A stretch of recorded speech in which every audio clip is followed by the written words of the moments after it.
You are trying so hard to build the perfect life that you are quietly destroying yourself in the process. Look at everything you do. You wake up early. You consume the podcasts, the morning routines, the productivity hacks.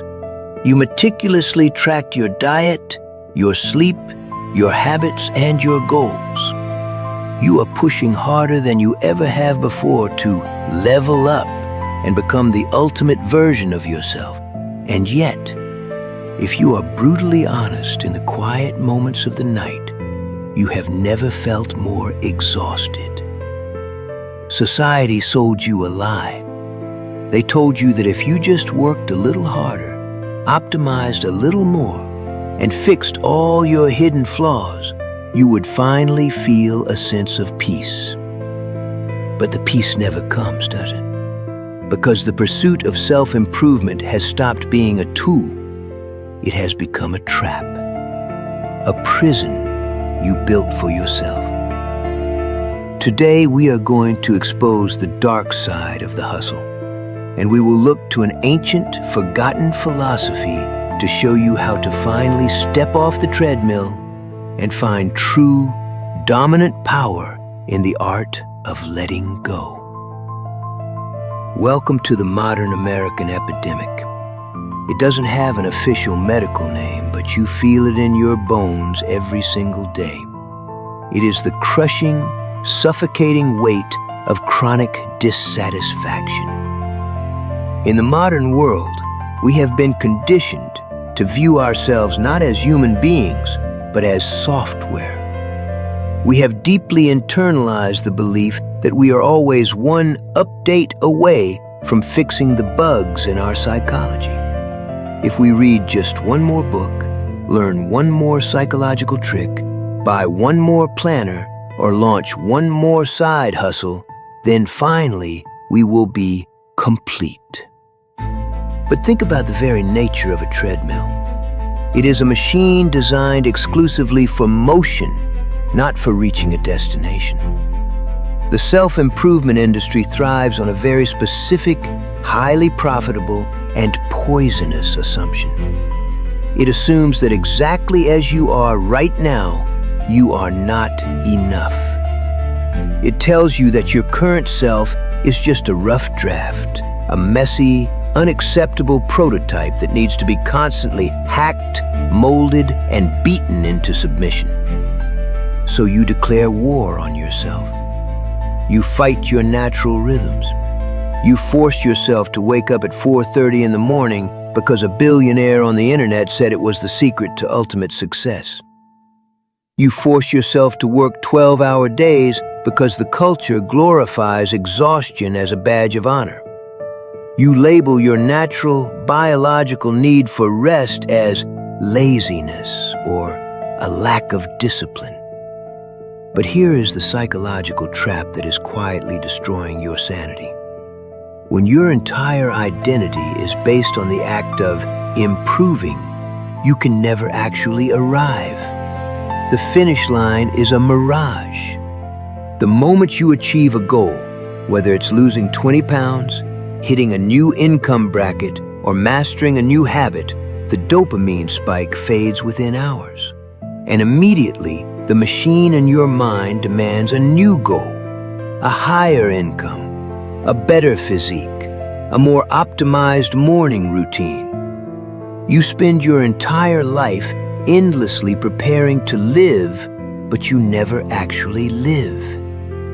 You become a ghost, haunting your own future, completely disconnected from the reality of the present moment. This constant, aggressive striving is frying your nervous system. It is the exact reason you feel an underlying, vibrating hum of anxiety when you are simply trying to relax on a Sunday afternoon. It is the reason you feel a deep, agonizing guilt when you do absolutely nothing. The machine in your mind is always whispering, "You are falling behind." But what if the greatest minds in human history completely disagreed with this exhausting way of living? What if true power and true dominant control over your life doesn't come from forcing things to happen, but from the exact opposite? We suffer from a unique psychological disease in the modern West. It is the disease of always becoming and never simply being. Think about how you live your life. Everything is a means to an end. You endure the morning commute to get to the job. You endure the job to get the paycheck. You endure the diet to get the body. You endure today strictly so you can get to tomorrow. You are treating the present moment, the only thing that actually exists, as an obstacle. A dirty waiting room you have to sit in until your real life finally begins. But here is the most terrifying paradox of human psychology. Tomorrow never actually arrives. When tomorrow comes, it will be called today. If your brain is wired to always look past the present moment, you will do the exact same thing when you finally reach your goals. You will buy the house, get the promotion, or hit the financial milestone, and within a week, the emptiness will return. You will immediately look for the next mountain to climb because you have forgotten how to stand still. You have optimized yourself out of your own existence. Over 2,500 years ago, ancient Taoist philosophers in China watched people destroying themselves with ambition. They realized that the harder a man tries to force the world to fit his desires, the more miserable he becomes. Their cure to this madness was a concept called Wu Wei. In English, Wu Wei is often translated as non-doing or effortless action. In our hyperproductive American culture, we mistakenly translate this as laziness. We hear non-doing and we picture a loser sitting on a couch. But Wu Wei is not passivity. It is the highest, most elite form of strategic alignment.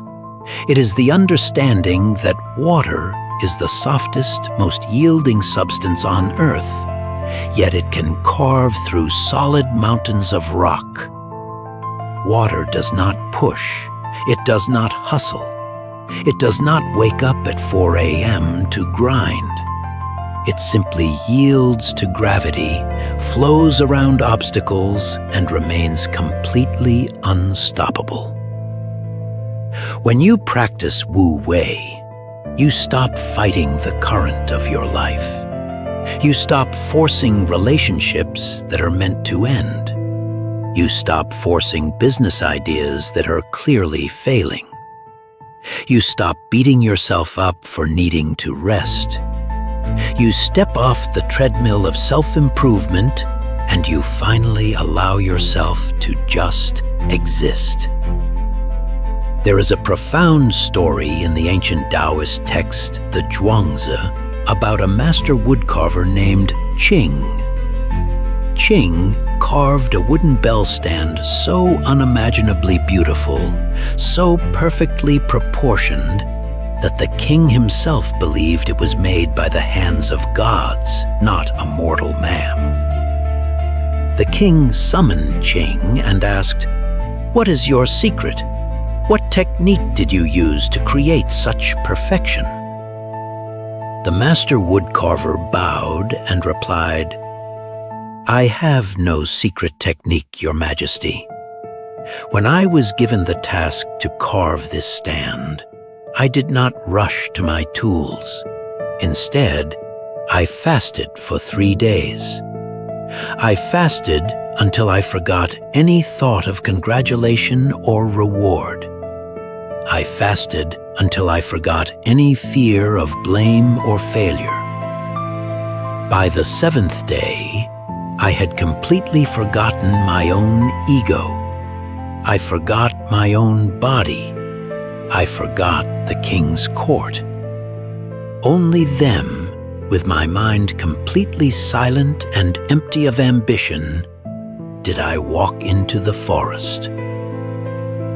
I looked at the trees. I did not try to force a design onto them.